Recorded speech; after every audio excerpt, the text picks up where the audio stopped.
Brian Jennings did what he was supposed to do. He didn't get knocked out. He made a lot of new fans.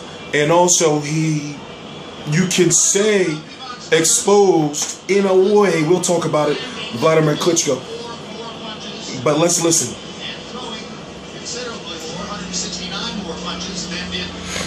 And rewind it.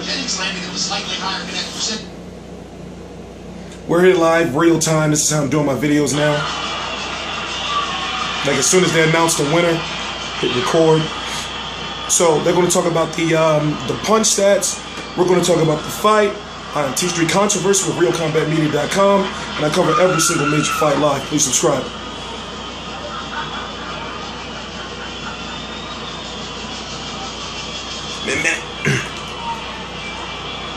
Final copy box numbers. Vladimir Klitschko landing 34 more punches and throwing considerably more, 169 more punches than did Brian Jennings. Jennings landing at the slightly higher connect percentage, 29%. Partially that reflects the fact that he was mostly targeting Klitschko's large body, while Klitschko was mostly targeting Jennings' moving head. Power shots, Klitschko landing 52. Only one of them, to my memory, was a body shot. The rest of them all upstairs. Jennings landing 94. Vast majority of them were body shots. And 52 of 162 power punches for Klitschko. 52. Particularly close on the inside. Here is the punch zone graphic that shows you where the punches landed, and there's the disparity we were discussing. Klitschko landing a total of 6 counted body punches during the fight, whereas Brian Jennings landed 83 of those. Klitschko landing 138 punches upstairs on Jennings, and Jennings landing 26 times upstairs on Vladimir Klitschko. So once again, Vladimir Klitschko comes to Madison Square Garden and holds on to... We're going to wait for the post-fight interviews, and then we're going to talk about the fight. Once again, please subscribe. Visit RealCombatMedia.com. First link in the description box. A tough win. He seemed to give you more problems in this fight, though you won by a wide margin, than we're used to seeing you get in the ring. How is he able to do that, do you think? Very competitive opponent that I faced in the recent years, absolutely. Great hand speed, great footwork, very athletic, great desire to win the fight and be champion. He has been even talking between the rounds and trying to making Ali Fraser the opposite way while he was talking. So you gave me a great challenge. Congratulations. I think you're gonna give in the heavy division a lot of good challenges to the next fights as well. So good job. Thank you. You didn't seem to be throwing your right hand as much as we anticipated. You used the jab a lot, not a lot of hooks, and really not a lot of right hands. Is your right hand okay? My right hand is okay. Ryan didn't give me a chance to throw the right hand as much as I wanted. It has to do probably with also Philly style, same like Eddie Chambers, where a lot of body movement to keep me off balance and get me closer distance. His camp made a big deal before the fight about you clinching. The referee wound up taking a point eventually. How did that affect your fight? It is what it is. I don't want any complaints. Sometimes when a fighter is shorter than you, things like that happens, and then the judgment must be by the referee, and that's how he did too. We were talking ringside about whether next or in the future at some point, considering his limited experience and the performance he put on, whether you'd be interested in doing that again. Would you? Do again what? With Brian Jennings. Well, I did see a challenge where I'm going to say that it was so tight that we need to fight again. And as a champion, you have a lot of obligations. So I think that's the only free title defense it was. And now I have to do all the mandatory defenses. That is true. You just We're going to talk about that. Fight on American TV on HBO where you scored a spectacular knockout. Now you're coming off a tough fought win in Madison Square Garden, in a almost sold out Madison Square Garden.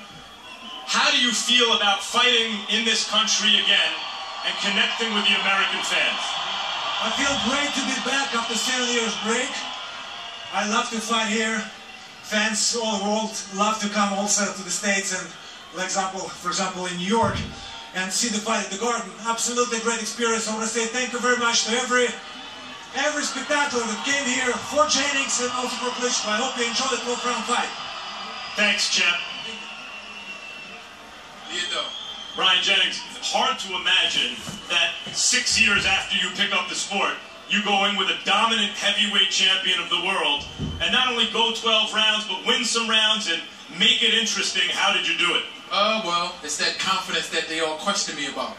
You know, I'm a man and he's a man, and when we get in between these four squares, that's what we're here to do. This is a sport, and we come to fight, and we come to put it all on the line. He has no damage on his face, Brian Jennings. No damage. Nevertheless, as no damage, literally. That you've come so far so fast, he did win the majority of the rounds and won by a fairly comfortable decision there, even with the point deduction.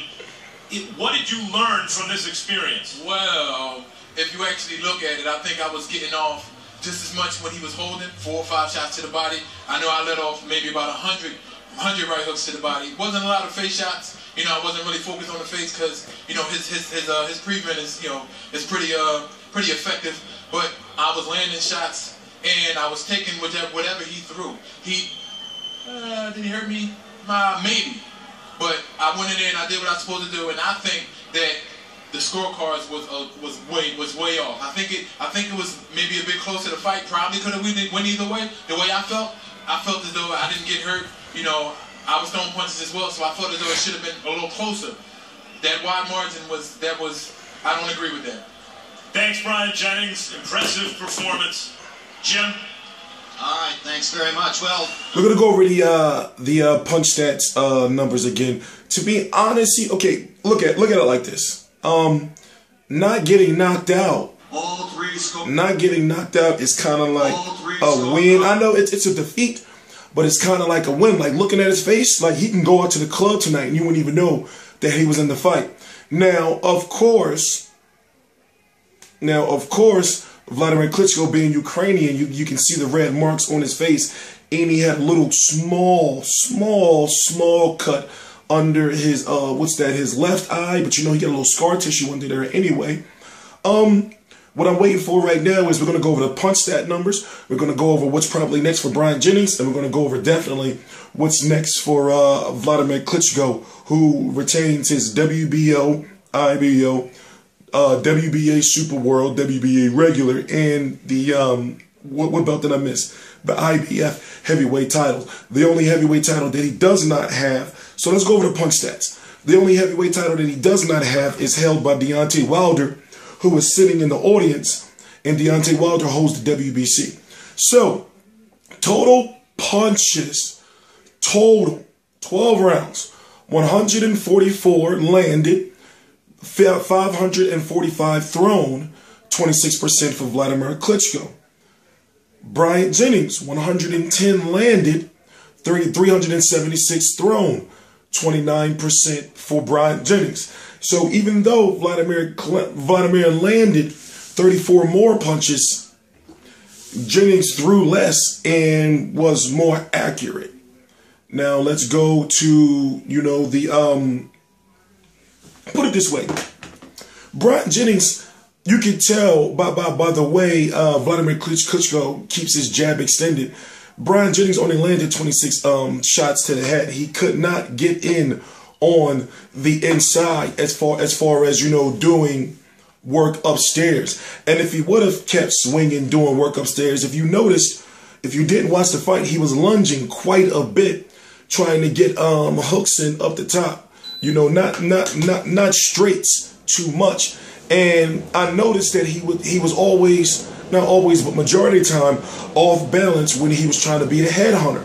You know, the few times he was. But then when it came to the body, his body work was efficient to the point where you can tell later on in the fight, it seems as though it started taking a little bit of a toll on Klitschko, because Klitschko started to be, I guess you could say, a little more evasive, not running, but evasive to an extent, to the point where I can tell he felt those body shots. And watching in 47 inches high definition, I know it's not that large, but I'm sitting right here in a small room where I would record my videos, and his body was red. So total power punches, 52 of 162, 32% for Vladimir Klitschko. 94 of 285 for Brian Jennings. Now remember, only 26 of those, landed to the head. Now we're not talking about jabs. Now Vladimir Klitschko, right? He couldn't find his straight right hand. He probably connected cleanly with that straight right hand 3 times. I'm talking about cleanly. 3 times in the whole fight. Yeah, some of them getting through, but I'm talking about the devastating ones, and Brian Jennings took them well. Like I said earlier in the video, looking at his face, he can go to the club tonight. So did Brian Jennings win the fight? No, in my opinion, no, he didn't. Did he do what he was supposed to do as far as help his career and not get knocked out? Yes, he did. And in fact, he has some new fans, and it's 2 questions you have to ask. Did he expose Vladimir Klitschko? Or did Vladimir Klitschko, is he looking old? Okay, 3. Or the fact that the clinching was addressed before the fight, and the referee warned Klitschko, you got to stop holding, I'm going to take a point. And then Klitschko altered his holding to an extent to whereas he wouldn't like blatantly hold, but what he'll do is he'll wrap the arm up and then lean like this on you, like with his hands down. So he's very smart and crafty and savvy in that way. But it was good to see a point taken from him, and it was good to see Klitschko adjust and be able to fight and win still, even though it was more difficult with all of that holding and clinching bullshit. Now let's talk about what's next for Klitschko. He is right. A rematch with Brian Jennings, it cannot happen right now because that was his free defense. So what he did was he beat the #1 contender to Deontay Wilder's belt, which technically should make him the WBC silver champion, #1 contender. I mean, after all, they did it with Sergey Kovalev and Jean Pascal, even though that was the diamond belt, but still basically means the same thing. And I'm wondering now what Klitschko is going to do next. His mandatory before he does anything has to be Tyson Fury. WBO for the WBO. Tyson Fury is 6'9", about 240 pounds. Very, very, very good underestimated boxer. Also, he could sell. Like if that fight would have happened in the United States, which it won't. We're going to talk about it at a later date. It will sell. Because dude can talk, and also he can really, really fight. So using this fight as a measuring stick, if you take care of the clinching thing from Klitschko and know how to fight against that, if the referee is not on your side, then right now Vladimir Klitschko is looking very, very vulnerable. And I'm not sure if it was Brian Jennings himself who did that. Well, of course it was Brian Jennings who made him look vulnerable. But also when the holding issue was taken care of, it's a different fight. If the holding situation is taken care of with the 39-year-old man who has now made his 18th title defense, 25 for Joe Louis, and I forgot who was #2. I'm supposed to know this, but it's getting late. Well, anyway, I'm T Street Controversy. This is T Street Controversy Live. I was denied credentials, even though I provided full coverage. The press conference, both of the press conference, media day, interview with Brian Jennings, so on, so on, so on. I won't have these issues in the future. I will not allow these issues to happen in the future. Now, it's a shame because I've been hearing some things on why I got denied, and it has nothing to do with my work. It has something to do with other things, and some other issues were pointed out to me that I didn't know of before. And I'm thinking like, oh no, you can do that to my other people, but you're not going to do it to me. So I can't go into details, but put it this way. If you know who was in charge of the credentials for the fight, then you should have a better understanding. So I'm going to just leave it at that. I'm going to still be professional and humble about it. But at this point in time, as far as business is concerned, I'm putting my foot down, and I'm not going to allow it to happen again, especially the fact that when it comes to Vladimir Klitschko's last fight, I have well over 150,000 views for that video. When it comes to Brian Jennings interviews, I have the #1 interview with him on YouTube. It's about 2 minutes long, about 6,800 views, and it's just like, my channel, I'm not going to go spitting numbers at you, but it shouldn't have happened, and I'm not going to allow it to happen again. I'm T Street Controversy with RealCombatMedia.com, and I cover every single major fight live. Please subscribe.